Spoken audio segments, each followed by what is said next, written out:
Agora a gente começa a falar sobre investimento. Esse subtítulo, esse subcapítulo chama-se A Importância de Começar a Investir Desde Já. Porque investir é sair do imediatismo. Investir é pensar no longo prazo. Quando a gente falou sobre simplificação, todos aqueles pequenos gastos que a gente não tem durante um certo período, seja porque é uma compra por impulso, seja porque é uma coisa que não seja prioritária na nossa vida, se a gente colocar esse dinheiro mês a mês lá com bastante disciplina ao longo do período, ao longo dos anos, 10 anos, 20 anos, 30 anos, dependendo da sua taxa de juros, esse dinheiro vai ser muito maior do que aquele dinheiro que você teria gasto em um determinado mês no passado. Então, quando a gente fala sobre investimento, a gente está pensando lá no futuro, seja por causa de uma reserva de emergência, seja para resolver ou para realizar algum sonho nosso, algum desejo, ou seja para aposentadoria ou todas essas coisas ao mesmo tempo. Porque você sabe que o INSS, que é a nossa previdência pública, ela tem um teto, né? Você no máximo vai ganhar em torno de R$6.000 dinheiro atual. Só que com as novas mudanças dessas regras ficou muito difícil você chegar nesse teto. E mesmo que sejam R$6.000, para muita gente é mais do que o suficiente, mas para muita gente não é. Seja porque tem que ainda sustentar filho, neto, que tem despesas muito grandes de saúde, remédios e tudo mais. Então, o INSS, né, que é o Instituto Nacional de Seguro Social, muita gente brinca que isso nunca será suficiente. É uma brincadeira aí com a sigla. Porque muita gente tem um gasto maior do que a aposentadoria vai dar. E como é que você complementa essa despesa mensal? Você vai buscar dinheiro com seus filhos? Você vai fazer um empréstimo consignado? O que você vai fazer? Você vai se pendurar em dívidas? O que você vai fazer? O mais ideal, claro, isso não tem a menor dúvida, é você ter uma renda extra que possa complementar o dinheiro do INSS. E como você faz isso? Juntando mês a mês, tomando boas decisões financeiras e também contando com a estrutura dos juros compostos. A gente vai falar um pouquinho sobre juros compostos daqui a pouco, mas é uma potência muito grande quando você bota o seu dinheiro a uma taxa de juros ao longo do tempo. A gente vai ver daqui a pouco alguns cálculos muito simples e tem uma planilha também que eu construí para você fazer quantas simulações você quiser em relação à aposentadoria, algum desejo. Você pode brincar com ela da forma que você quiser também, você vai poder baixar, se já não baixou ainda. Quando você fala em investimento, a gente tem que ter muito na cabeça que emergências acontecem.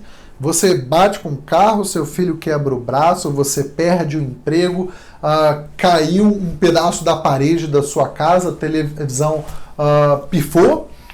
Emergências acontecem. Se você não tiver esse dinheirinho sendo poupado todo mês e colocado no investimento, você vai ter que pedir um empréstimo. E novamente a gente vai cair naquele capítulo anterior de dívida e aí a gente pode ter um enorme problema, uma enorme bola de neve, como a gente falou. Então, emergências acontecem. Então, não seja pego de surpresa em nenhum momento na sua vida. Sempre tenha algum dinheiro disponível. E a gente pode falar de reserva de emergência de uma forma um pouco mais clara, que é a seguinte. Existem diversas formas de você calcular quanto você precisa de uma reserva de emergência. Mas eu digo que minimamente, você tem que ter 3 vezes o valor das suas despesas mensais disponíveis em algum tipo de investimento com uma liquidez muito próxima. Se não for D0, ou seja, você pode pedir o resgate hoje, já puxa hoje, D1 ou no máximo D+2, que eu acho que é um prazo que você ainda consegue, numa emergência, consegue negociar com alguém. Alguém te empresta aqui, você pega o dinheiro aqui, pega o dinheiro ali, e aí você consegue depois, com o dinheiro do banco, pagar essa pessoa ou mesmo outra entidade também. Então, a reserva de emergência é uma coisa muito importante e você precisa ter isso na cabeça. Outra coisa que é muito importante, quando você começa a investir, quando você começa a poupar, vai ficar mais fácil, naturalmente, você conseguir uma nova casa, um novo carro, fazer a viagem que você quer, pagar com mais tranquilidade a escola dos seus filhos.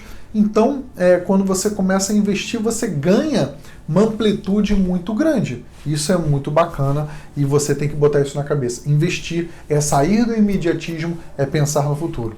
E por último, pequenos gastos do nosso dia a dia. E existem alguns youtubers bem famosos dizendo que não faz tanta diferença isso, porque a gente tem que pensar sempre em aumentar a renda e tudo mais. Claro que a gente tem que pensar em aumentar a renda o tempo todo, porém, os pequenos gastos para muita gente fazem muita diferença. E eu construí uma tabelinha que vai estar no slide seguinte, que vai mostrar, e você pode abrir aí enquanto está me observando, enquanto está vendo o vídeo, a videoaula. A gente vai fazer um exercício muito simples. Você sabe que um cafezinho por mês, se você tomar 20 cafezinhos ao longo do mês, um por dia, por R$2, e dá R$40 por mês. Se você faz compras por impulso, faz uma compra por impulso, R$60 por mês.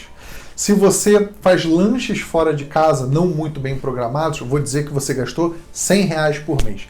Se você paga uma academia, que é o caso de muita gente não vai, eu vou dizer que ela custa R$80 por mês. O cafezinho, a compra por impulso, o lanche, a academia, essas quatro despesas por mês dão R$280 que você não necessariamente precisava dela. Sabe quanto isso dá no ano? Você tem ideia? Vamos lá, R$3.360. Isso paga seu IPTU, muitas vezes o material de escola e a ceia de Natal. Só por 4 tipos de gastos que você teve e que você não se organizou da melhor forma possível.